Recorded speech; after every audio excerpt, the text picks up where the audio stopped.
All right. Welcome, everybody, to the fourth episode of the Inkyapper podcast, a podcast by Team Arcana. I am your host today, Vo. With me, as always, is Christian and Nate. How are How's it you going, guys? A pleasure. I'm great. I'm happy to be here. Just came back from a really fun, exciting week at that Lorcana Anniversary Tournament in Minnesota, which I'm sure we're going to talk a lot about. Played a lot of draft, a lot of sealed. It couldn't have been better for me, frankly. Yeah, no, this weekend was a huge success. For the team too, but like for the Minnesota community. We did stream a lot of it with, and we revealed a couple more of our teammates in Jeebus and Zach, as you guys might have seen them on stream. We did have the Ducktail dads come join us on there, but they are not on the team. They are their own team, but Jeebus and Zach very much on Team Arcana. Why don't we talk about that weekend? How did you guys think about the weekend? Because on my side, I was one of the hosts of it, so I have my own feelings about it. But as a couple people who were just attending, how'd you guys feel about it? I had an amazing time this weekend. It was a long yet very fun weekend because I was not like one of those people who was like gonna want to get a hotel or whatever up there. So I went. Obviously, I live like an hour and a half away, and so I just drove down and up both times. So I had early mornings and late nights both days, but it was a great time getting to play different kinds of Lorcana all weekend between limited and then, as my name suggests, I played big deck energy because I spent 119 cards Ruby Amethyst as like my last big send off for those colors and my favorite deck in those colors. And that was just a great time. Ended up doing way better than I thought it was going to do because I fully expected to go 0-3 and then go see what was going on with limited like immediately, and I ended up being one win from top 8 and losing to the runner-up, which is only a big deal to me, but that's okay, so I had an amazing time playing on Saturday, especially just like getting all the people who like they go to cut your deck and all of a sudden they're like, wait, this is not the same shape or size, what is going on here? For sure. So what a crazy time. At least we got a picture of your deck for this podcast. Like it looks like a double sleeve deck, but it is in fact single sleeve. And I remember goldfishing it after look at that, dude. It is oh my gosh, dude. That could stop like cafeteria doors. My God. Stop cafeteria doors. Perfect analogy. You remember like the big heavy cafeteria doors in like high school? I understand exactly what you mean. It was perfect. Were you one of those that would like to like jump and like try to hit the top of that every time you come in and out? Of course, you're obligated to. Except for as a 5'7" person, after a while, like you're just glad if you can maybe touch things rather than like full on give it a slap. As a 5'8"er, I agree completely. It was a sense of joy. Well, the under 6 foot gang is real. Oh man! Speaking of like, look on a short.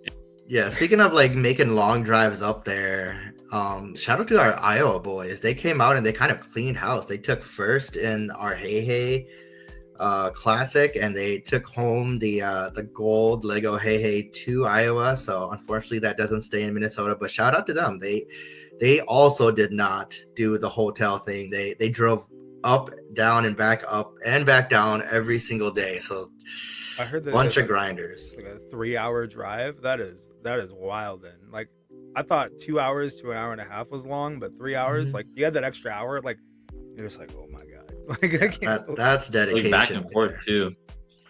That's gnarly, man. I couldn't even fathom that. That'd be like us driving to Milwaukee and back, and then back to Milwaukee for day 2, and then back again. Oh, that is not my plan. Milwaukee's worse though. But definitely, Milwaukee's 5 hours though. It's actually quite a bit worse of a drive. A little bit longer. Like 20% longer, 30% longer. But, so imagine like driving back and you got to be back at 8 a.m. for Top Cut. You're like, well, I guess I'll leave at 1 a.m. just to make sure. I would look at my pile of cards and be like, you better win this. Like I'm not playing. But whipping them cards, just like throwing them to the side. But no, it was day 1, incredible time playing the Hey Classic, And then, like I said, I ended up getting knocked out of top 8. Like I said, starting 3-1, I was like, these Ruby Amethyst cards, they sure are the best cards in the game. They really just are. I love me so much fun playing those cards. Vo, I know you mostly ran things, but Christian, how was your day one over there with? My day one was good vibes. I had the pleasure of being the backup stream guy, so anytime the main event cam would conclude and I was still in a game, they would cut to my cam to keep some dead noise off the air, which worked better in the first half of the rounds than the last half. I brought Ruby Emerald discard. What do they call it? Christmas discard or whatever? Christmas discard.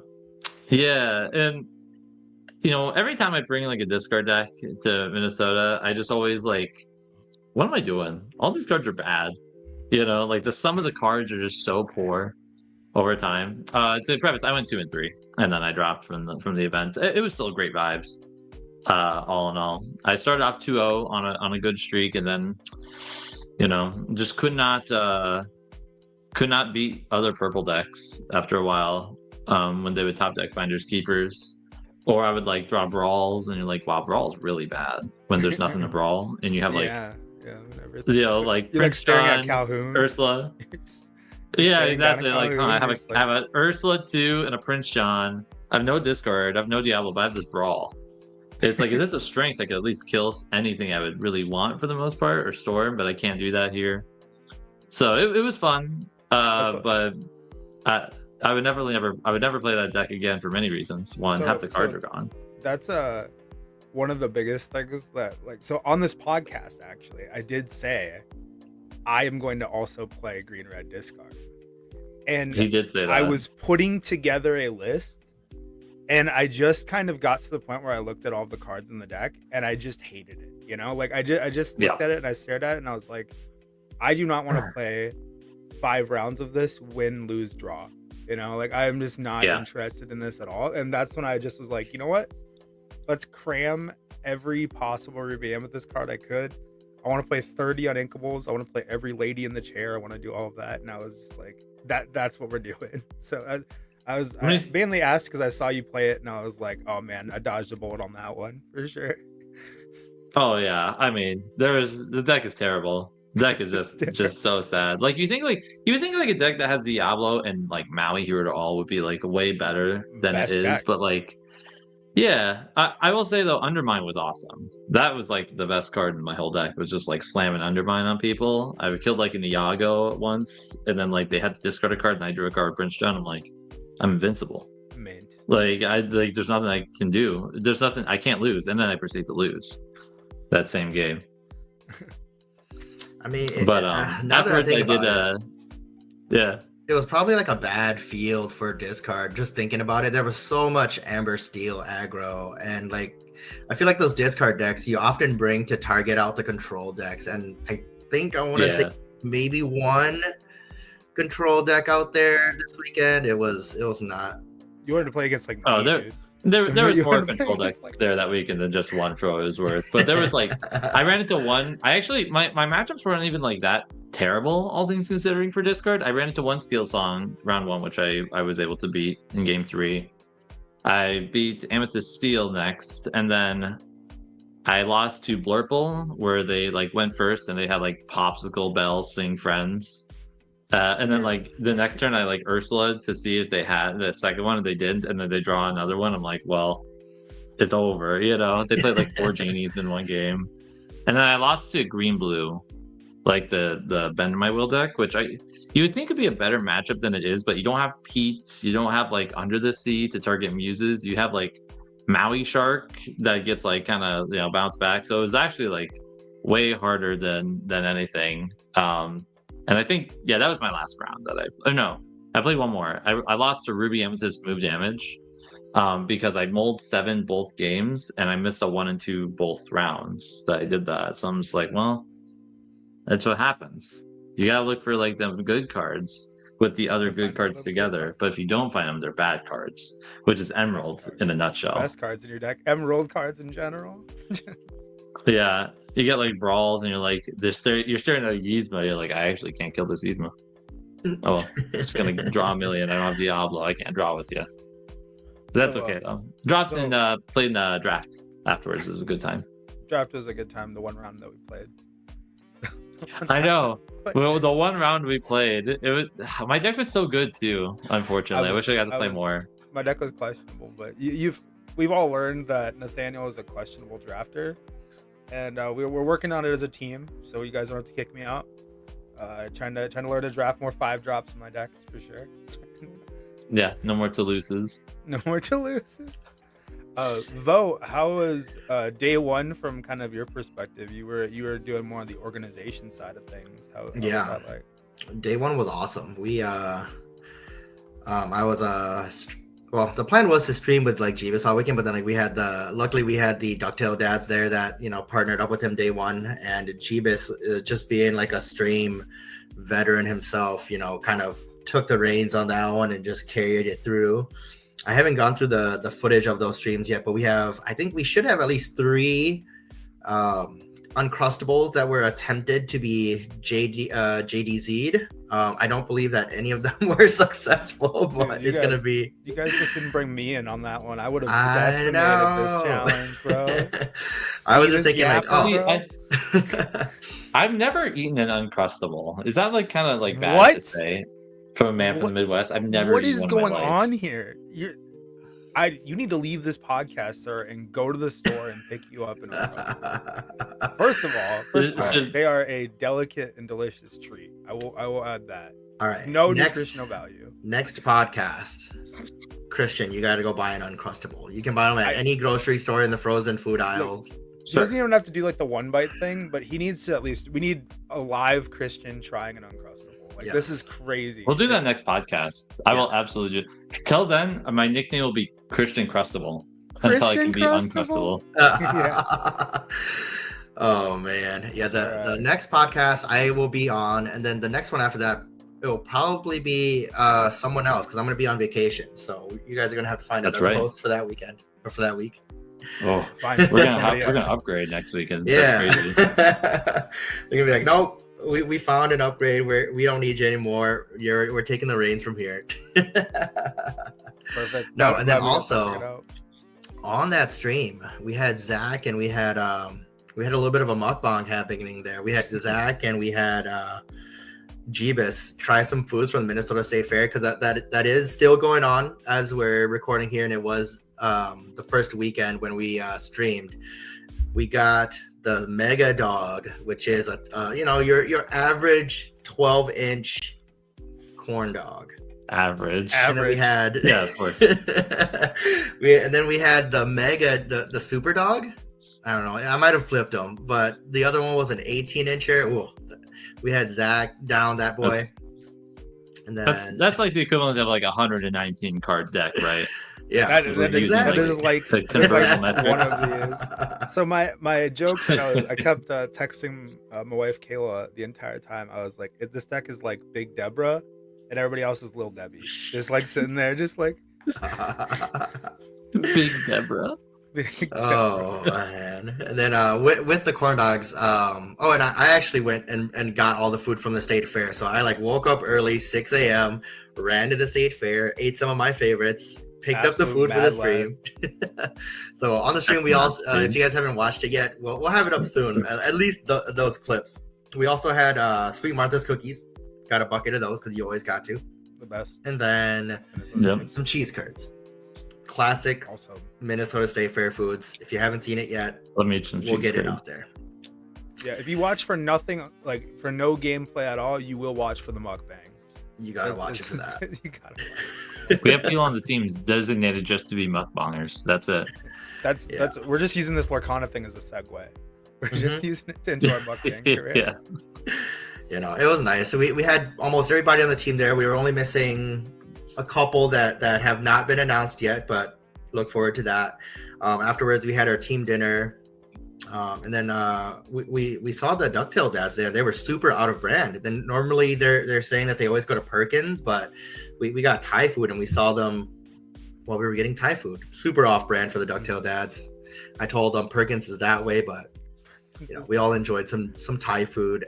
Nate actually experienced Thai food for the first time. That was incredible. I was like easily, it became one of my like top favorite meals like that I've had. Just like as a first time trying, I was like, oh my goodness, this is how have I never done this before? It was like pretty crazy, but it helps to have good vibes too. You know, maybe if I was like sad with my 3-2 eating in there by myself, I would have enjoyed it less. But good friends for sure made the meal. And then Christian showed up later on, but very late. I had to drop off my son, who had a good time at the anniversary event as well. He got to play in the main event, and he got to play in the last round of draft. And I dropped him off to my mother-in-law's house, but everyone had left because Ernie had moved our reservation up an hour, which I'm not saying I'm mad, 30 minutes, but it definitely 30 was minutes. like, oh, was it 30 minutes? Oh, okay, 30 well, I minutes. was late an hour. That's what it was. I think it was like over an hour. My son, I like finished up our draft. We only get to play like one round because we got to go to our dinner. But my son is so busy just duking it out with Thor in a round in draft. They go to turns. He doesn't win, off by one lore, and he's like, it's like the reservation was like at 6:30. It's like 7:15. We're still there. And he's like, "Who's my next round opponent?" I'm like, "They're all gone, son. They're all gone." So I drop them off. I come back. Everyone's done eating, which is okay. But it was still a blast. I had a good time. it was an incredible time. I had a very good time. And then there was day 2. Day 2 was the Porcana event. We got to play Porcana for the last time. I shouldn't say I did. I ended up actually skipping out on that because I wanted to play a bunch of draft. So I played like cube and draft all day, which was a blast and a half. My wife, Hannah Young, also a team member of Team Arcana, did end up playing in the Porcana event and made 3rd overall with a sweet blue steel super ramp deck to King Louis and Atataya, the biggest lads and lasses. I was actually surprised by the Blurple decks that had a huge showing in top 8. Like, you know, up until the weekend, we were like, oh, it's all Chinpo, but then, you know, you get the likes of like Scott Markison's and all those guys out there, and you know, they're cooking out on their Blurple decks. They were doing really well. I wish I had seen more of those games. They played some spicy cards. Like I saw Ice Spikes, and I was just like, that sounds amazing. Yeah, the card's good, man. The card's really good. You get the Merlin's Carpet Bag it back with your popsicles. It's very reasonable. You can still just play Popsicle, Bell, and Sync Friends on turn 2, which is like, oh, that's like kind of good.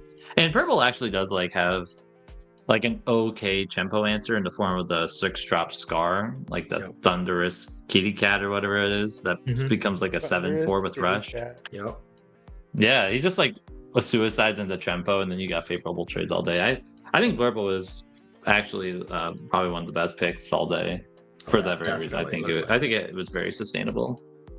And I think I assume there was also like a pile of purple steel, which was like kind of gonna be my assumption. I was pleasantly surprised by the amount of variety in the room, but like I just assumed that everybody was just gonna like play all the good purple and steel cards that you get to play when you play like a pile of commons. I mean, Mr. Smee and friends on the other side are uncommons. Like what are we doing here? Yeah, they're all good cards too. Very good cards. But I was. No, you're good. You're good. Oh, I was just gonna say I was kind of along with you. I didn't really feel like playing Porcana myself, so I ended up playing a cube to start with, and then we got 2 rounds in the draft the later on in the day rather than just 1. But cube was incredible. I mean, some of us had an incredible experience. Cube's fun. Some of us had a great experience and then a terrible experience, like truly like a nosedive to the end. But it was fun though. Some of us drafted like cool amber ramp cards, and the other one drafted Steel Song with a Diablo in the deck. Yeah. So okay, we can be less vague here. My draft was absolutely insane. Turns out our cube had pre-errata Bucky, which I did pick up later on, and it turns out I've never played with Bucky in like the constructed formats that card was legal. But I guess if you just play some random Floodborns that also happen to be good characters, you get to make your opponent discard most of their hand, which is pretty strong. Of their hand. Basically. You get to ruin someone's whole afternoon. And then is what you're doing. And then that part was disgusting, but Christian got to see the other half of my deck, which was I had a 1-drop Cinderella, Storm, Strength, and then I also had Diablo, Ariel, and Bruno. And there's a reason in Grab Your Swords. There's a reason that we have color limits in Lorcana. That's what I mainly learned. I did not have a hard day playing Cube. You didn't drop a game ever. I think I dropped one for fun. One with Zach because I didn't find any of the good cards. One. You dropped it for fun. Yeah, I dropped it for fun. But it was it was the most disgusting thing that I've seen me do ever. You guys both played Cube though, so how were your guys' Cube drafts not compared to mine? Yeah, I mean, shout out to Ernie. This is Ernie's Cube. Bling Cube. We've announced Ernie's on the team, right? He's actually one of the team captains. Well, we did now. Yeah, so surprise. So it's Ernie's Cube. He's been working on it since set 1. It's like 99% blinged out. I think there's like a couple cards that could be enchanted that are not, or something like that. But no, it was a lot of fun. I basically drafted like a Ruby Sapphire deck with Shark, and then I also had like the Peter Pan Shadow, so Shark got Rush, and I had a whole new world in there. So there were a couple times where I just brought whole new world back with Shark and just did all the shenanigans. It was a lot of fun. It's a good time. My draft was pretty much just like generic, good, huge statted dudes, big costy guys. And I drafted almost every single Amber ramp card you could. So I had Lantern, Pluto, Huey, and Gaston. And I had Flynn Rider. And Flynn Rider was actually low-key the best card in my pool. The one that won me the most amount of games, I think, over the course of the day. Because it's easy to kind of just like not play like your 1 and 2s out, just because you don't, even in the Bling Cube, you don't have like the biggest draw cards ever in the game, or you still have to work towards it, right?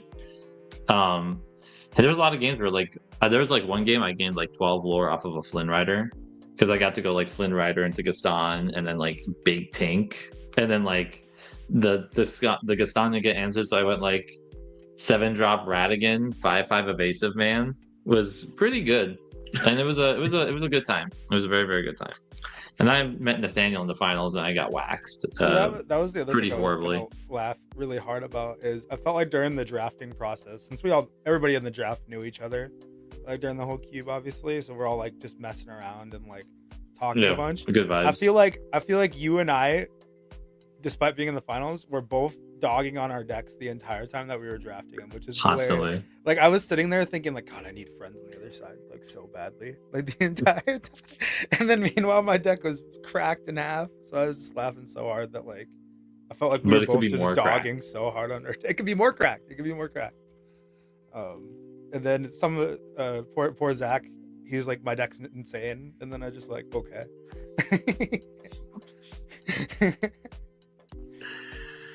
But it was while I was drafting, I'm like, this is either gonna turn out really, really bad or really, really good. There's no in betweens with mine. There's really no consistency. It's like I just need to draw all these good cards, or I don't. I'll just mold really good. Yeah. Mold really good. Yeah. All in all, the anniversary event was a super awesome success. Super awesome success. What a great weekend. Oh yeah, definitely. Shout out to AJ and Cole, my partners in crime, for planning out the anniversary event. This is our 2nd year doing it, and if all things turn out well, we'll be doing a 3rd year anniversary a year from now. So I look forward to that. All of you guys on the organization side just really killed it. Like so few hiccups, so like a nice big event with like no issues or anything like that. Just and a great vibes too. Like all the announcing, everything was really great. And then on top of that, also shout out to the Ducktail Dads, because they gave us a very nice shout out on their podcast that I listened to today, which is very nice of them. But I got to listen to that. Yeah, they also did like a great job too, like just like emceeing and like helping out with things too. So really just awesome vibes, like really created like such a great atmosphere from the organization side. What can I say? It's our community. Like I can go on and on about how like we organized it, but it's at the end of the day, it's our Minnesota community. Like there's no event, like if no matter what we do for planning, there's no event if nobody shows up. So Yeah. All right, so that was the Minnesota event anyway, the 2-year anniversary. Let's segue into some more future things. Behind Nate there, big old sign that says Fabled. We're all excited for that, aren't we? For sure. But there are, speaking of hiccups, there's some hiccups with the release of Fabled. A lot of stores, at least in the United States, I've heard, are getting substantially low allocations, at least for opening weekend. They're going to be coming out in waves, is what they've said, but aside from that announcement, we don't even know when wave 2 is coming. So just from talking to a few of the stores in our area, it sounds like they're getting anywhere between like 20 and 30% of their allocation that they ordered in the first wave this weekend. I feel like that could, spell some trouble if that's what it's going to look like for the release of Fabled. A lot of events are happening next month, and if people don't have access to their cards, that's going to cause issues there. Or if cards are extremely expensive, we know some of the cards like Lilo, like Scar, like Dumbo, those cards are already extremely expensive.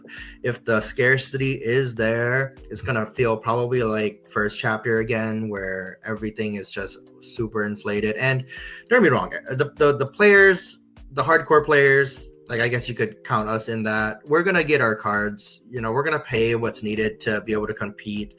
Like we'll talk about it later in the podcast, but like Christian, you're going to some CCQs. We're going to be doing some DLCs. We're going to be getting our cards because we need to get our cards in order to be able to do that. But just thinking of like the Lorcana community as like a whole, not everybody can drop $60 per card for 4 Dumbos. That's like over $200 for just 4 cards out of a 60 card deck that you got to shell out. That generally that doesn't bode too well for TCGs in my experience. But how do you guys feel about the product scarcity? I'm gonna start off with this. I think it's kind of interesting. I think it won't be as bad as Chapter 1 times, even though I think it's actually like a somewhat similar allocation, unfortunately, all things considering, from what it was first in Chapter 1. Because Nate, you weren't there in Chapter 1. Like the scarcity and like how popular it was absolutely insane. We went to tabletop tournaments on weekly league nights because they were like one of the only stores that could still provide like actual packs for like prize support, and there were 40-person locals. 40-person locals on a weekly Wednesday. Yeah, it was nuts. Like the room was packed and people were just trying to vie for like 2 to 3 packs, and that was it. It was crazy. But I think it won't be as bad, at least on the cost side, because like there are only 33 unique cards in the actual set. And I think you really laid out some of like the more like the legendaries obviously will be very expensive, like Scar and Dumbo, the super Lilo. Like I'm looking at, you can kind of like base it off of like the TCG like pre-sale like kind of orders or like prices of like what you think people are kind of like most excited about to a certain extent. There's also a good thing to mention, like for the most part, don't buy the pre-sales on TCG Player. They're always unbelievably inflated. I've only seen like one example of a card that actually was like a steal as a pre-sale that went super far, but that was Genie, the 6 Genie, when they was going for like $2. I should have bought them, I didn't, and I regretted it. But I think it's like a little confusing. I think because there's only 33 unique cards, people that like the communities that, like you said, like they may not have access to like play like a Dumbo deck or like, maybe even a Powerline deck. But I think Powerline will be fine because he's a starter deck card. I think there's so many options of decks that you can at least like try to play locally that don't include set 9 cards at all, just by virtue of the fact that rotation exists. All of your set 5 through 8 cards are going to be very playable and are going to be the main meat of your decks anyway. And I think there's plenty of good replacements for those anyway. And now the bigger tournaments, I think it's actually going to be more of a problem for like the grinders, like you said. So I think it's like it's a bummer, but I think it's going to be like gotten through pretty efficiently still. More so than where we were at like set 1 and 2, right? At least that's my opinion on it. Yeah, I think the biggest sentiment that I kind of echo is sort of what you said there at the end, right? Where I think if you are somebody who is going to a big tournament, definitely keep in mind the cost of cards. That's going to matter a lot more for you than if you're just like somebody who goes to like your league nights. I would maybe like, be a little slower on buying the cards a little bit unless you like, I desperately need this right now, because I think that if things do come out in waves, then you're going to see prices fluctuate downward over time, but it's going to be a second before we get there. But again, like you just said, there are decks that you can put together playing very few brand new, like unique set 9 cards. I mean, it's tough because as card game players, we're always like, give me the shiny new toy. Like, how do I make this interact with this? And like, how do I play this, that, and like, we're all thinking about the brand new things, but they're like, I guarantee you pop a few cards into like random set 8 into 9 purple steel, and you'll probably have a pretty solid deck that can get you to 20 lore, like there are things there. So I would just say for people, if they're listening to this and they're thinking about that, to just keep that in mind. Obviously, most of us are going to be like a little worried as far as like, all right, I need cards by the DLC, like I better get whatever I need. So it'll be interesting to see. Obviously, I haven't lived through those kinds of times. It's been good since I got in the game, which is kind of, I guess, how I got in the game, because like supply was around, by the time I got into that set 4. Like the worst I've had is like our stores started running out of set 6 during the not set 7. Yeah. During when people were going crazy for Tamatawa and Scrooge, because they just needed those cards to play blue decks. Otherwise, you were kind I remember that. SOL'd. It was like a little mini like drought of like, we don't have like set 7 for like league prizes at this store. Like, what's happening? Right? No, we were running low. So I would here's the thing that I've kind of been wondering, and I'd be interested to hear your guys' opinions on it. Do you guys think that, not just with the current talk of shortage, do you think we're going to see a little bit, what I've coined this term in my head, Pokemonification of the game a little bit? Because they have put a lot more collectible style things in these packs. I wonder, do you guys think that might kind of impact things a little bit? Because we are seeing a lot more, like, if I was a collector and I really wanted Lorcana cards, this would be the set that I would be like, all right, we're balling out for. So it'll be kind of interesting to see if we end up dealing with, I don't love the idea of scalpers, but like that's a real thing, So I do wonder if we'll see some of that in the future. I'd kind of be interested in your guys' opinions on that. So I think that they're toying with that stuff right now. They're testing the waters a little bit with the new epic rarity and the iconics. I don't know. As a player, I've only been seriously playing TCGs for 2 years, starting with Lorcana, but I've been collecting Pokemon basically my whole life, since the cards came out, since base set, and all of that. And I don't know. I started the game as a collector. Now I'm a collector player. I still collect. I feel like it would be kind of a good thing if we could get a little bit of what you were saying, coining Pokemonification. Is that the word you use? Got it. Yeah, that's the word I just made up. Right there. I think it'll be good for us to get some of it. Obviously, it's a little bit crazy over the top right now. Not a little. It's definitely super crazy over the top with the Pokemon stuff right now, and I don't want to see the Lorcana to get into that point. But I think we could use a little bit of it to, on the collector side. There's always some, like, you want to know that your cards have value, as well as just being like a cool card that you like and you can connect with. So I think we could use a little bit of that. That's my opinion on it. Mm-hmm. And I kind of felt that too a little bit, right? Where it's like, it'd be nice if you open up a card that's just cool and they're like, all right, I'm looking at like $5 to $10 instead of being like, well, this card's cool anyways, so like on to the next one, a little bit. The super rare is going in my bulk. No? Yeah, exactly. I mean, there's a real amount of them that are in my bulk right now, but I didn't like Christmas. We kind of almost saw like a little interesting like rise in like legendaries, for example. Like, I mean, if you remember like set 5 and 6, like all the legendaries that weren't like the absolute like competitive staples were like $2, $1. You know what I mean? Like they were piddly, right? Like they weren't even like exciting to open from a value standpoint. But like it kind of like 7 and 8, I did notice like a sudden change of like, oh, there's like this card's like still like $7, $8, $9. Like Big Mickey was like an 8, 7. Like I think the slowest ever was $7. Never would dip below $7 as a set 8 legendary. Yeah. So the card is like completely unplayable, but like people just like that card, right? I think that's kind of interesting. For now, I'm not 100% sure why that is, though. You know, like we've seen some spikes now of some legendaries from those because of like now with rotations they're like more meta relevant.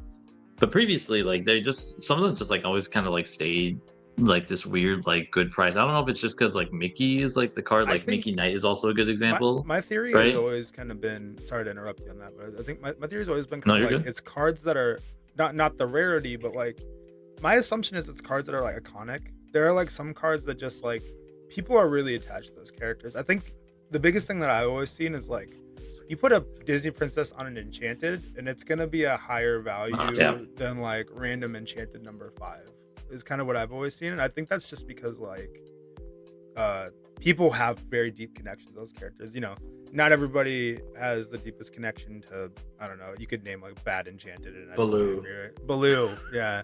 You know, how about this one? The set 7 Bagheera has never been below $8. I always think that card though, like even when he was bad last set though, I always kind of read him and I'm like, there's gonna be a situation where this card is strong. And I mean, I think when we talk about Decklists, that'll be a card we talk about where I think that card is quite strong now. Stronger than it was before. But yeah, but you're right. Even when he was unplayable, he's always been kind of up there. But he's like he's a card that I just like. The crazy part about it, right? Yeah. He was released before rotation was announced, right? And so like he just always like maintained that price, which I thought was interesting. Also, like another thing between like Pokemon and Disney, which I think is kind of interesting, is like even though like we're playing a Disney card game, from an IP standpoint, Pokemon's actually like way bigger than Disney now, which is crazy. It's the number one like most known IP in the world. No, collectively, if you put all the Disney IPs together, it's bigger. But if you're doing like an individual, like Beauty and the Beast versus Pokemon, then yes, Pokemon is the biggest. But collectively, Disney is bigger. Is it more well known though? Like yes, throughout the world. Interesting. Yes. IP. I'm googling it right now because I thought someone told me this. Change his tag to IP expert. The most known IP is actually 127.0.0.1, guys. Sorry. Thank goodness. We're both wrong. Only fellow IT people are gonna get that joke. But no, I agree though. I think it'd be a good thing. I think it'd be a good thing because like there's just like a weird we balance, want like we want collectors to be excited about the game, not just like we want stores to be able to sell their sealed product easier, right? Like there was like a problem, right? Like people like just couldn't sell the sealed product very well because there was like no reason to open it. Then singles actually became like more expensive because there wasn't like a huge amount of it being opened. It was like a whole like self-fulfilling prophecy. So I think it'd be a good thing. I think it's also like with the product shortage, from what I've heard online, this could be wrong, but I've also heard like a lot of TCGs are actually facing a similar issue right now. Like Gundam is having a similar distribution problem right now. And it sounds like it's because there's like a printer that handles a lot of TCGs is having like an actual problem. So this sounds, at least to me, this sounds like less of a Ravensburger issue and more like their partner has screwed up a little bit more in this situation, which is really unfortunate because like right now, our Ravensburger is always under hot water right now. It seems like, so like this just makes them look worse, even though like this probably really wasn't even their fault to begin with. And they're just like doing the best they can, right? This 10-person team that's running Lorcana. Coined that term or whatever that's saying that I said the other day, which is like, man, you can tell that this game is just so good because this company just keeps doing things to get people mad at them. I swear. Yeah, but it is a good game. And people don't realize how small. Yeah, people don't realize how small the Lorcana team is. It's only like 10 people. Like that's it. You know, it's like a couple dudes. Just a Yeah, couple well, folks. we will see how it goes. This episode is gonna come out Saturday, so the day after release. So we'll see how well this video or our podcast here ages, and then obviously we'll talk about it. After the first weekend, that'll be a fun one to look back on and see how bad our predictions were for everything. Yeah. All right, so that is the shortage of the Fabled product is what we were just talking about. Let's move on to something that just came out, very fresh. PPG Denver is now CCQ. Yep. Not yesterday, as time of recording. Yeah, which I always kind of assumed. I always kind of counted it as a CCQ already. So when the news came out, I was just like, oh, I feel like I already knew this. But I guess it wasn't like officially announced, but now it is officially announced to be supported by Ravensburger. Let's put it up on the screen here. That was in the same vote as Uvo, where I was like, I had already thought that this was like a thing. When they had just announced third-party tournaments are going to be CCQs, I was like, oh, yeah, that one. For sure. I guess. This big one. Because this event was always going to happen anyways. PPG announced it a long time ago. It was going to be a 15K. That hasn't changed one bit. But now, with the backing of Ravensburger, now first place gets invited to Nats here in NA. And they first and second place also get the Disney Lorcana convention playmat and a non-foil Elsa Ice Maker promo. So that's some pretty cool stuff to add on top. It's nice to see that Ravensburger's supporting these third-party events. Like last year, they were working with PPG. Now PPG's kind of doing their own thing, but it's nice to see that they're still supporting and working together. This is just going to be better for the Lorcana community as a whole. More events is what I always say. I unfortunately won't be able to go here. I'm going to be on my vacation, end of my vacation still, but I believe, Christian, you're going to be going there. How are you feeling about it? I'm really excited. I was debating on going to it already, but I was like a little hesitant because I'm already going to CCS the weekend before. With me and Hannah are going to be going to that. And I was like, kind of wanted to do it because I played at Fort Worth and that was like a lot of fun. But I'm like, don't know if I can swing both for you know what I mean. But with the added prizing, it gives me a greater incentive to want to play because a big goal of mine is to try to make nationals this year, as I missed last year. But so finding every room that I have the opportunity to make happen, it was exciting to me. So I was like, yep. But as soon as I heard, I bought the tickets. I booked them. I booked my flight. I'm flying in Saturday early morning, and I'm leaving Sunday night. I'm not taking work off for this tournament. Doesn't matter. That's my game plan here. But I think it's super exciting. It's a really big event that I think is going to have a lot of eyes on it. So between this and CCS, there's going to be a lot of like kind of picture view of what the Milwaukee and Bologna DLCs are going to be looking like here. Compared to the last PPG event in Fort Worth, it's interesting. They not only did they expand the pricing because of like the DLC promos and the convention playmats, which are all like really, really great pricing, right? They also extended this from top 16 pricing to top 32, even though it's a top 16 cut, which I think makes more sense. When I played, it was like really weird that like if you made top 16 at Fort Worth, you got $675. And then if you made top 8, you got $700. So I remember sitting there at top 16, I'm playing a $25 Lorcana match. But it was like, it technically was more than that because people would just split top 8, so it's really like a lot more. But this pricing structure makes way more sense to me. And it encourages people that maybe are out of top cut contention to still play because you at least could get a box, which is great.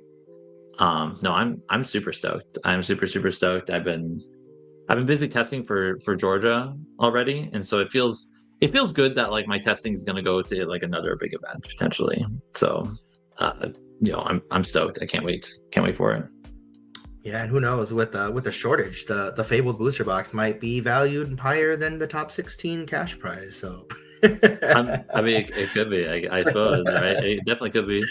It's also like, not to go back to the collector's thing, but I just want to throw out like a nice little nugget that Scott Landis from TFM mentioned once in a podcast, was that like, because this is like the first set that has like the new rarities and iconics, that this is like the equivalent, this is like pretty close to like a Pokemon base set booster one type of box, that like if you have a sealed box, you should hang on to this one if you don't plan to open it. So this is actually like one of the few times I'll probably grab it and I won't open it, like, and get like a cool little case or whatever that people do for sealed boxes, when I usually don't have the control to not rip them boosties open. But I love me some boosties. we love some boosties. Oh man, yeah. I used to have that problem, but now I'm like, all right, some people are retiring off of their first edition Pokemon stuff, so I'm gonna do that too with my first chapter. Yeah, I know, right? So you haven't gone to any super big events before, Nate. How do you feel as someone who hasn't been, when you hear stuff like the PPG 15K? Well, I would just really appreciate if they'd stop scheduling on weekends that I work. That'd be great.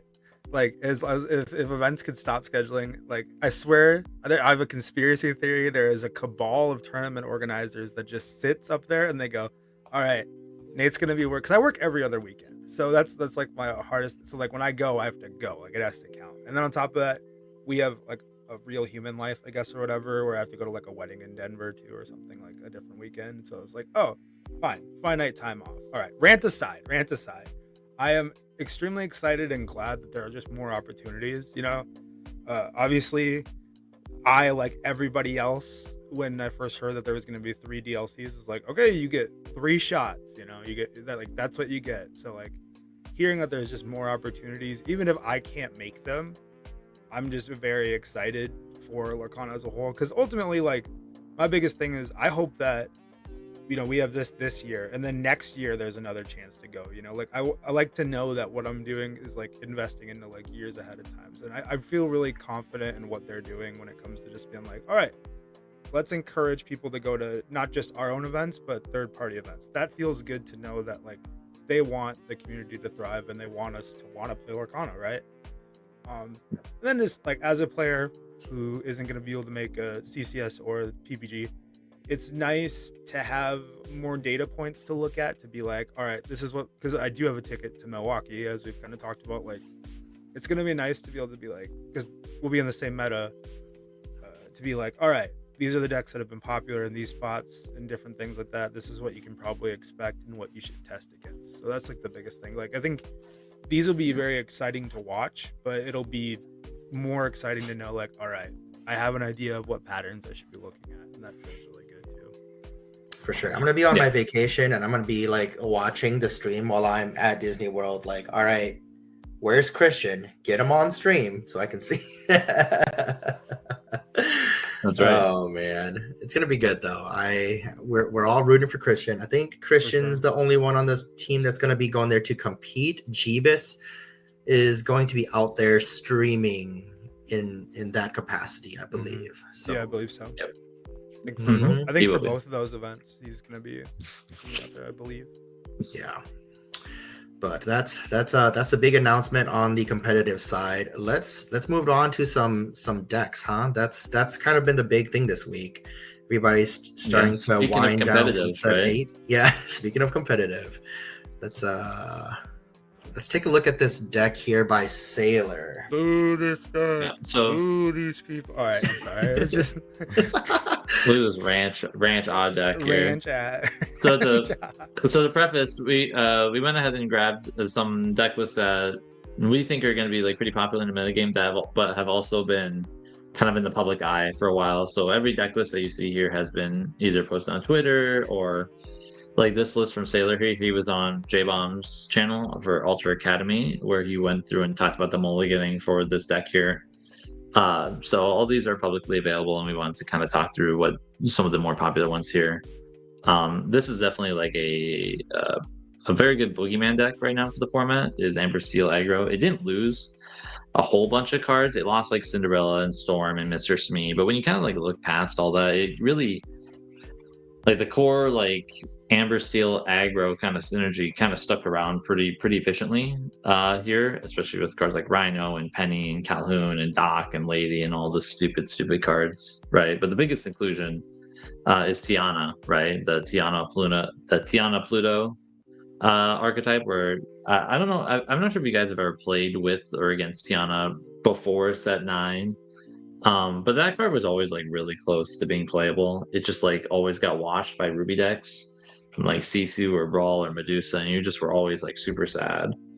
But if you were a deck that couldn't answer Tiana, oh man, you just lost. I mean, it was truly a all or nothing play. And now all the stuff that pretty much Tiana gets got by is gone. I mean, Sisu exists, but like who's playing Ruby cards in in this day and age?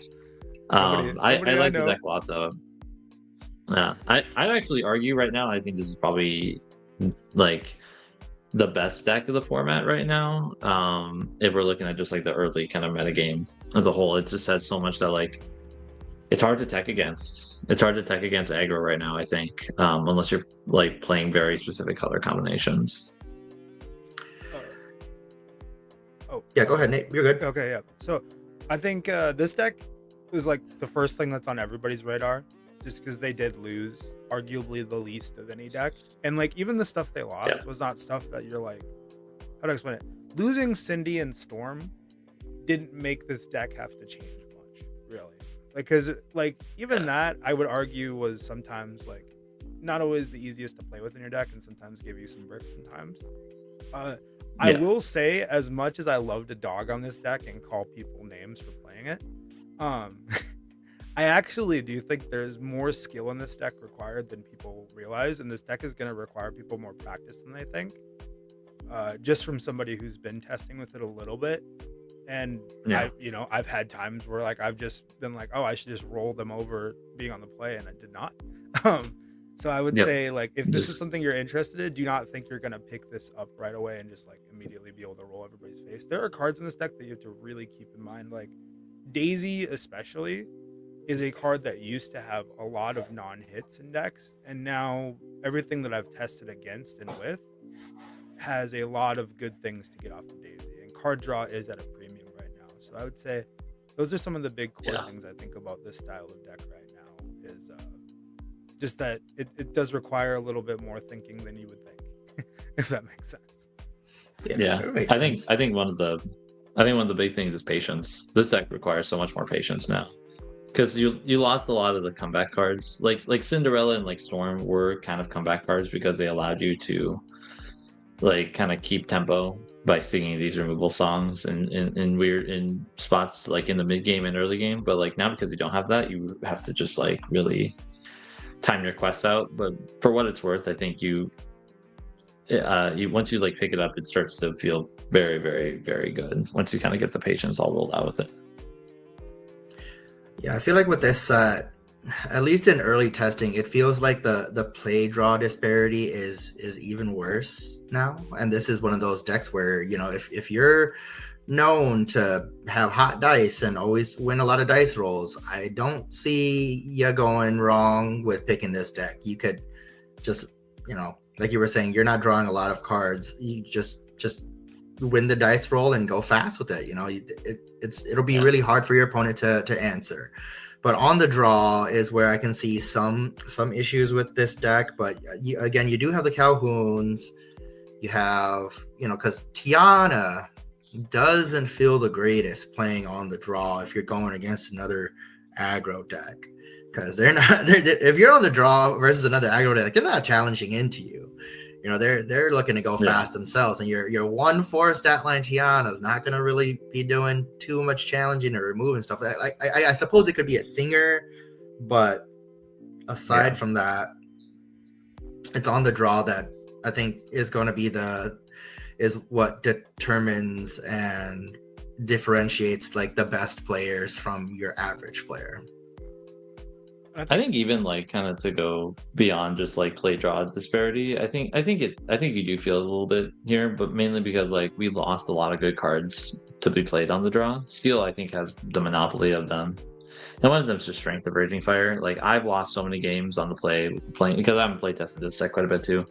I've lost a lot of games on the play with this deck because I didn't have strength, my opponent did, and like that was like the deciding factor too, right? So like there is the dice roll factor that is there, but I think like certain cards just really break parity so like in such an intense way in the games now that is felt even more so, I would argue. I think that's one of the big things, because I had talked to you before off air about Pete and how Pete right now it feels like a very weird spot that it didn't fill before, because before you were mainly using it just to like protect your whole board against things like be prepared, etc. And now the way that we've kind of talked about it sort of in testing and just like random conversation here and there is sort of like, this is just a card to make sure you don't get strength at the wrong time, basically, because like strength breaks boards so much, especially if you're in the mirror. Or I mean, when we talk about strength or Pete or any of these cards, we're talking about them basically. Steel decks are going to have this sort of core of Calhoun, Strength, Lilo, and Doc, and then fill in the rest of your cards. So like it's hilarious that we have Pete to kind of hopefully blank one card most of the time, but it is kind of necessary, I think, in these lists. I think so too. You just on the drops, they like just go a 3-drop and then you go 3-drops and they strength your 3-drop, you're like, I'm dead. I'm dead. But if you go like they go Tiana and you go Pete and you're like, I guess another Tiana or something like that, you're just like, bam, dead. Now you're just like, so you're just zooming ahead. It's just incredible, because there's also just like no draw as well. That makes it a lot harder. So, but let's see another deck list. All right, so this is the boogeyman of the deck. This is another deck that everybody's gonna have to get used to seeing a lot. Amethyst Steel. Yep, courtesy of JDRR from Twitter. Stop stealing my list credit, which is great. This deck's good. Deck is just fantastic. First of all, let's get something straight. All the steel decks have all like you said, Nathaniel, have the core of like Hook, Calhoun, Doc, Strength, Lilo. Right. That Lilo there is supposed to be the new Lilo, but at the time the Dreamborn wasn't updated, so it was just this one. But you just have, what's nice about like this purple list, you just have so much more draw than the Amber Steel list. Like you have a harder time gassing out with cards like Diablo and Cusco and Genie and Yzma. The matchup spread is a lot flatter with this deck than you would see with like Amber Steel, and you have more cards that are good to break parity like Elsa and Belle as well, right? So, and it's a great deck, really really good deck right now. Yeah, I really like that Yzma. That's a good pick that I've been beaten by very much. Like just being able to draw, like Nate was saying, drawing is such a luxury now. That Yzma just lets you draw all the cards back up.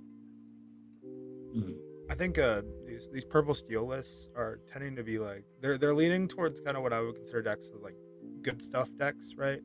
Where you just get to play all of the strong cards, which doesn't always work in every format, hilariously enough, because sometimes they don't mix together so well. But I think especially given where we are right now, like if you didn't want me to play blue steel, which we'll talk about a little bit later, I would need to be on a Genie deck right now, because Genie, to me, like he who Genies the most is winning most games if you're like sort of in these like weird staring at each other mid-range battles, just because he's I learned that in college. Yeah. he's stat. All right. No, he's like stats and he draws cards and he's just such a good body. But getting to play Genie and Doc and Strength all in your same deck is very good and very difficult to like get over. It's like we could say a bunch of crazy nuanced things about this deck, but the cards are just good, right? Like this is what I would play or hand somebody to if I thought like, here's a strong deck, learn this and you'll be in a good position, I think. For sure, I agree. This is gonna be another boogeyman. I think everybody basically puts this up there with the Amber Steel decks. So look out for this deck. Let's move on to the next deck here. As we're coming up on our time, I like to keep our podcast around an hour.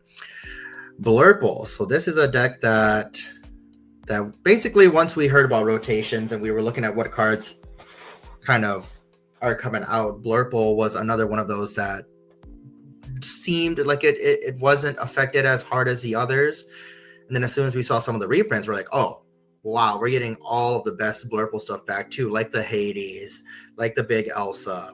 And then now you got your $60 Dumbos in the deck. Like where can you go wrong with this deck, really? For me personally, right off the bat, I can see that it may struggle with the aggro decks like Amber Steel right off the bat, but I believe those decks should get beaten out as the meta progresses and it slows down a little bit. You're going to see a lot more Blurple, and Blurple's going to definitely be S tier in my opinion, and a threat that everybody should be on the lookout for. Blurple to me is sort of it's not the boogeyman like Amber Steel. It's the thing that you like forget about a little bit, and all of a sudden it just kicks you in the face, right? Like the best way I can describe it is people are gonna build decks that beat Amber Steel, that like put it in a box a little bit and like slow it down and be like, all right, we are playing this mid-range game. Well, once you do that, all of a sudden you're gonna get Blurple just sneaking up on you. And this deck is what I've kind of been calling the king of the slow decks. Basically, like if you're doing something slower than killing people on turn like I don't know 8, then all of a sudden like you're in a real difficult bind where they're just gonna lay down big dudes and just like kill all my stuff and then get a bunch of value and draw cards. I will say it is a lot of the same problems it did have last format, in my opinion, which is just like dealing with more than one thing at a time.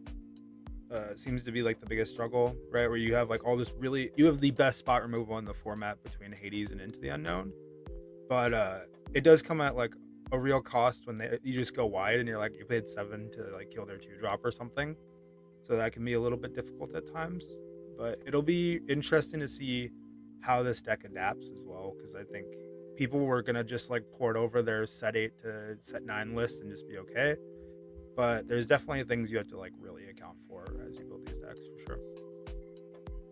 Yeah, it's definitely, to me, like Blurple feels like the new red blue of the format, to where like we have like before, like you would tech to be like in like set 5 through 8, you'd be like, do you want to beat a steel deck or do you want to beat the ruby decks, right? And the techs just weren't good enough for both of them, so you had to pick one or the other. It's now it kind of feels that, but instead of ruby, it's blue, right? So like, do you want to be bigger than the other steel deck that you're trying to tech for, or do you want to try to, but if you do that, you're just not going to be bigger than all the blue decks, or do you want to try to go under the blue decks, but then you kind of just lose to the bigger steel deck? We're kind of back to that, like you got to pick what you're going to lose to kind of metagame. But I think it feels a little bit better because we kind of know like the exact threats more than just like, how do we tech for 9, 10, 11 decks, right? Which ironically, like, it seems like a good thing, but like, you know, it gets kind of bad really quickly, like we did in Jafar metagame. But I like this deck a lot. I love blue decks. I think it's one of the best. I agree. I think it's one of the best decks going forward right now because it just retains so much strong cards, like going like Battle Accomplished Mystic, Hades, the big Elsa. I'm a Monstro fan too, but I'm not a fan of like doing the like discard 5 cards, kill 5 things. I mean, I guess if it wins you the game, it's fine. But like just having a 6/8, the quest for 2, is like pretty good in a deck like this as well. I think it's also like a great statement on Donald Duck, Flatfoot, where when there's less ways to draw, you need more ways to kind of get to ink, right? And sometimes just slamming a Donald on 5 is a great way to just like ensure that you get to that 7 ink spot when you need it. I think it's great. I think it's a great deck right now. All right, with that, let's take a look at the next deck. So here, I think those first 3 were like the top tier, most powerful decks. We're gonna go down just a little bit in power right now, is what most people would say, but still very good decks to look out for. 1.5, the tier 1.5 decks. So this deck right here, I've done a lot of my testing with this Blue Steel Allies deck.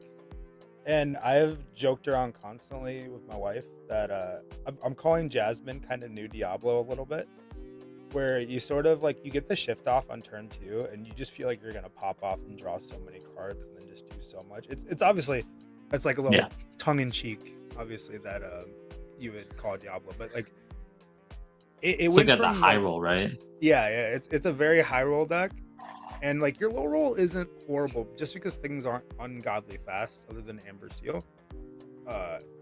But I've loved this deck so far, getting to play it just because it draws cards, it puts a lot of big bodies into play. I should probably explain the high roll to people in case they aren't crazy familiar with it. But basically, you want 1-drop Jasmine. There are actually 2 1-drop Jasmines you get to play in core, and I've mostly messed around with doing that because I just always want the turn 2 play. And then you shift the turn 2 4-drop Jasmine. You quest. She gets to find an ally in the top 3. And then usually turn 3, you'll do that again. And then you'll Pleekly her so you get 2 ink. And then on turn 4, you can usually Tinkerbell or just play some other chonky dude and kind of take over from there. And I've just like really enjoyed that style of Lorcana where it feels like you're just getting to do something kind of crazy and illegal. The biggest thing that this deck falls to is sort of the Blurple conversation I was having a second ago, right? Whereas like you play something a little slower and you do fine kind of against the like going side to side with the earlier decks. And then you hit Blurple and you're like, oh man, that guy's like the bigger fish, right? It's like eating me.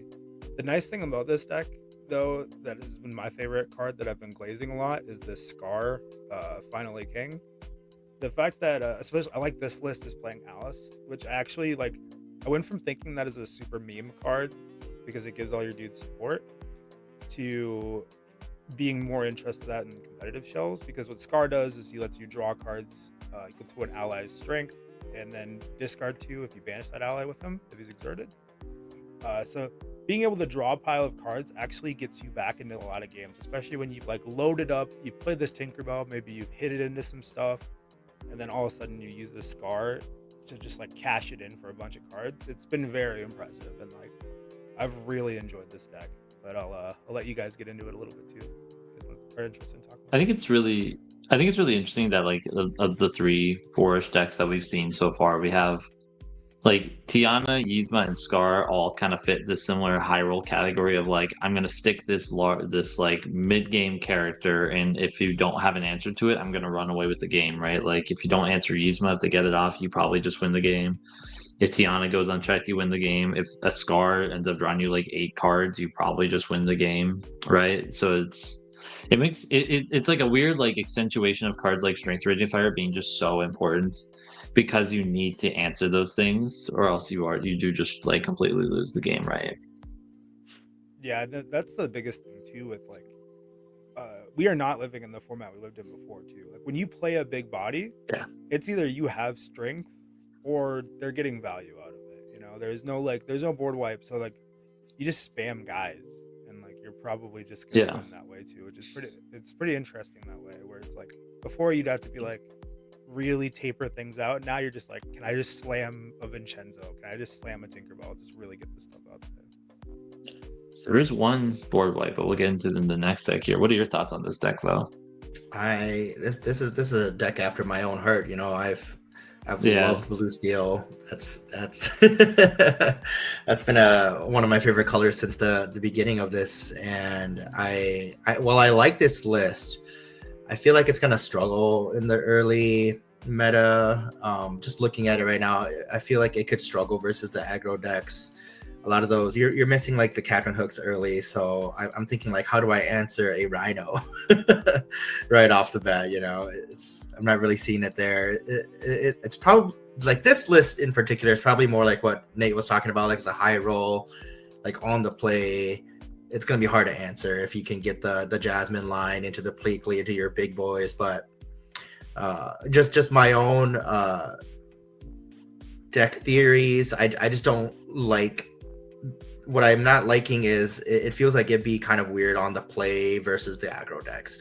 That's my only gripe about this list, but definitely catch me cooking up some Blue Steel once I get back from my vacation. Good deal. All right, so let's look at our last deck here that Christian was already alluding to a little bit with our only real board wipe, kind of. Yeah. You got blue-green here, buddy. Blue-green. I think this is like the coolest list of like the 5 like more meta decks to like consider playing for like bigger events, because I think it It offers like a really unique way to like approach the game of Lorcana right now, where you do have the board wipe. It's like when we always saw like a green deck, we always saw Diablo decks, and this is by far not that. This is like it's weird to see like green. I think is like kind of like the most controlling color now because it has a board wipe. It has some like removal cards, like pseudo removal, like You're Welcome and Mother Knows Best.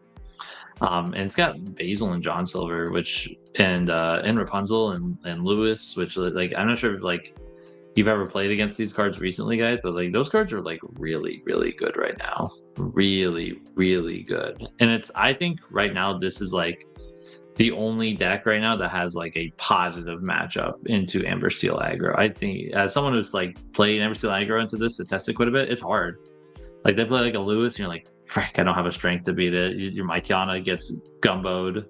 Rapunzel lets you race and stop you from racing. John Silver does the same, and then they play like a Basil, and they topped into Hades. It's just, and then they under the CU. It's just like there's so much that has to go right for the aggro deck. I think to beat this deck, I think it's actually like I think it's a really important deck to have in our metagame right now because it has such a good win rate. I think into Amber Steel aggro.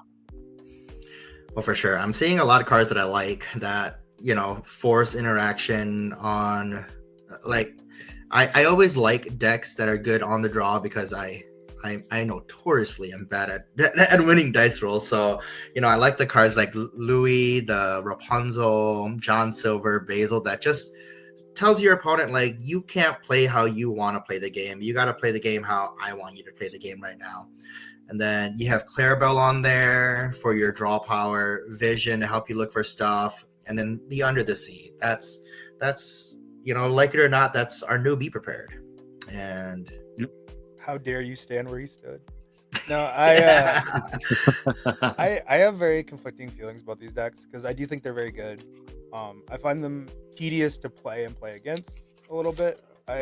You'd think that this would be up my alley a little bit, but I just it's just not the same. It's like somebody you asked for Coke and somebody gave you Pepsi. That's how I feel about these decks after going from playing a lot of control decks before. I do like one of the cool synergies that I've liked a lot though that I've seen from these decks is you do get to play Your Welcome as a actual spot removal spell and not feel bad about it. With Clarabelle especially, it doesn't feel horrible. It doesn't feel horrible. You can also use it on your own guy and get value out of it too, which is really cool. But I think that these decks are just very strong, and I don't have a crazy amount to say about it, I guess. But it's not my cup of tea, and if you play it against me, I'm gonna make this face a little bit like okay.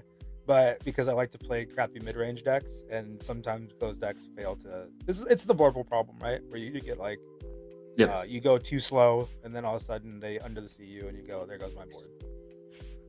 Yeah, for sure. I actually think Blurple's like this main deck's problem. I think Blurple beats this deck pretty consistently unless they get like a really good under the sea turn for like Elsas and Genies and stuff like that.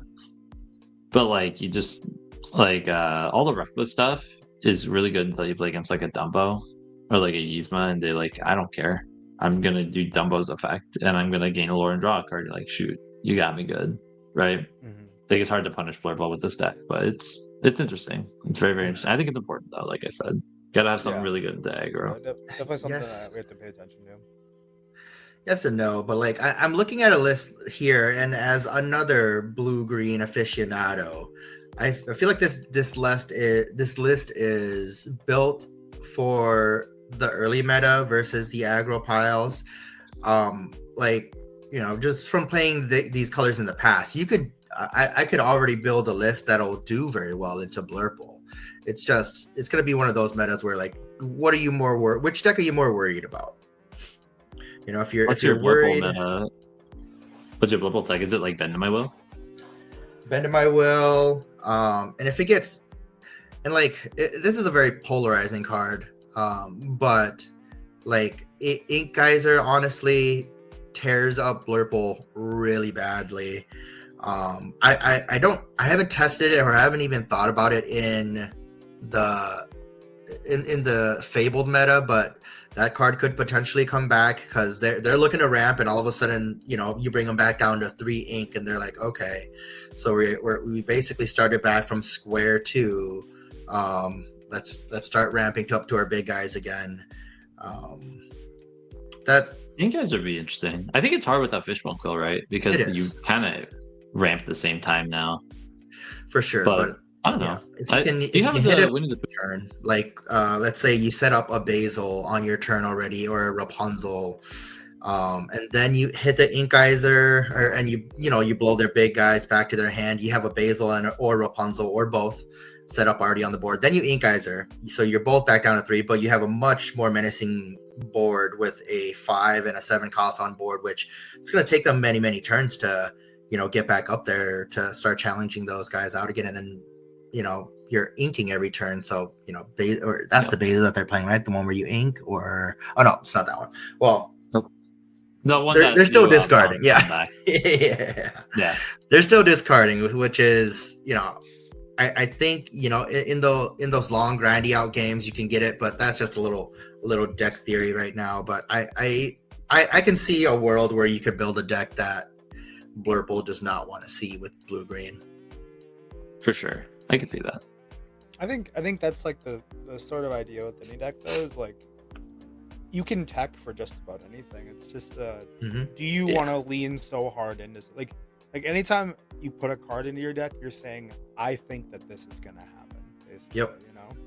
I think you can say that with just about anything. We've seen like even Amber Steel lists, which you would assume would be tight, all of a sudden they like have like tech cards in there that you're like, oh, okay, I see what you're doing there all of a sudden. So I do like this style of list if you're just trying to put Amber Steel into a box, though, and just be like try to get for sure no holes in the box.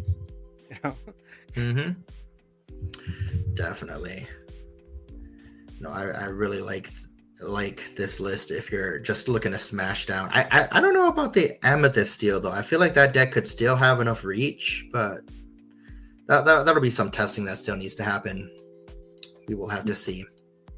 So, but yeah, go ahead, Nate. Okay, so just to put you guys on the spot a little bit, I'm not sure if we know what like the first big event of Fabled is going to be. Is that going to be like CCS, or is that going to be like SSG or something like that? Probably SSG this weekend. Yeah. So I was gonna say, it depends on what you consider big.